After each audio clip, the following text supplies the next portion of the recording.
messagerie Orange, bonjour. La personne que vous essayez de joindre n'est pas disponible. Veuillez laisser votre message après le bip. Coucou Lilou, quand tu me réponds pas, je vais essayer de te la faire courte par rapport à ton envie d'aller t'installer au Maroc.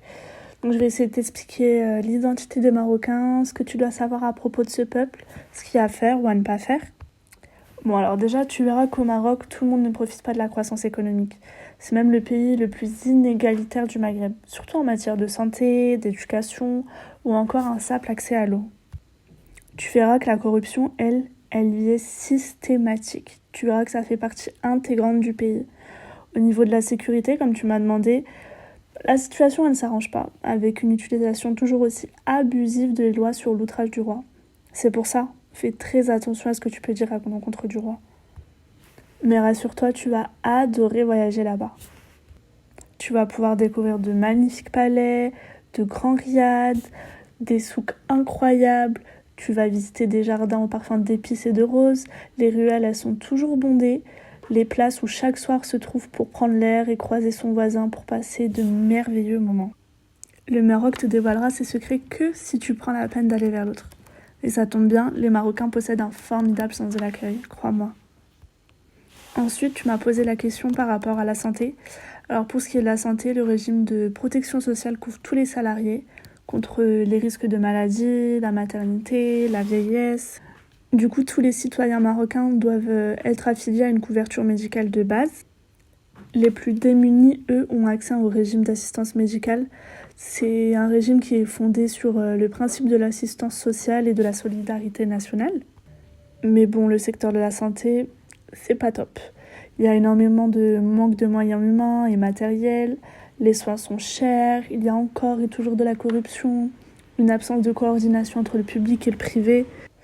Donc en vrai, si tu vas être soigné là-bas, soit il faut que tu connaisses quelqu'un de haut placé, soit il faut que tu braques une banque. Ensuite, pour ce qui est des documents d'identité, au Maroc, pour qu'on t'identifie, il te faut la carte nationale d'identité. Donc tous les Marocains de plus de 18 ans doivent obligatoirement obtenir cette carte et elle peut être demandée à partir de 16 ans chez eux. Et depuis peu, le Royaume du Maroc a mis en place une carte nationale d'identité électronique. Elle est biométrique et peut dispenser les citoyens de la présentation d'autres documents d'identité comme par exemple le certificat de vie, le certificat de résidence ou encore l'acte de naissance et le certificat de nationalité. Par contre, on te dira que le Maroc a mis du temps à instaurer cette carte. Fut un temps où pour obtenir une carte d'identité, c'était difficile, ça mettait énormément de temps. Donc il fallait, pour que la procédure soit plus efficace, avoir une connaissance bien placée au sein de l'administration.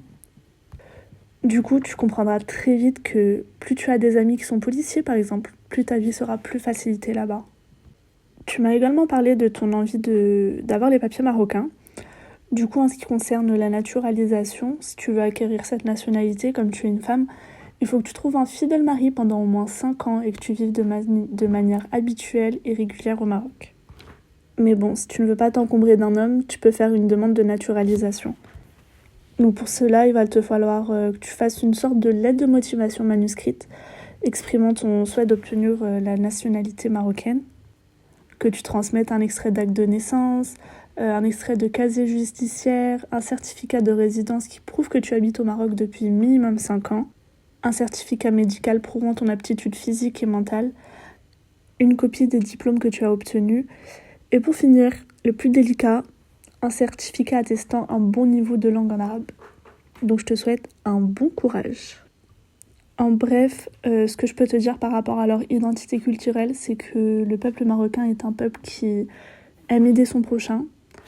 Alors, lorsque tu peux laisser un pourboire, fais-le. Non, en vrai, le Maroc, c'est un pays musulman et ça impose le respect de quelques règles particulières et de savoir-vivre qu'il me semble important de te faire parvenir. En général, on se dit des choses avant d'entrer dans une pièce. Les femmes, en particulier, éviteront les tenues provocantes. On accepte toujours le thé à la menthe, c'est un geste d'hospitalité. Si on t'invite à manger dans un repas familial, t'attends toujours de commencer lorsque le maître de maison a dit Bismillah. Et surtout, tu ne critiqueras pas l'organisation marocaine, la religion ou la monarchie. Donc toutes ces règles font partie de leur savoir-vivre, leur identité culturelle. Donc essaye de faire ton maximum pour les respecter. Tu verras que tu seras apprécié en voulant t'intégrer. Mais bon, rappelle-moi quand tu peux si tu veux plus de détails. Allez, bisous.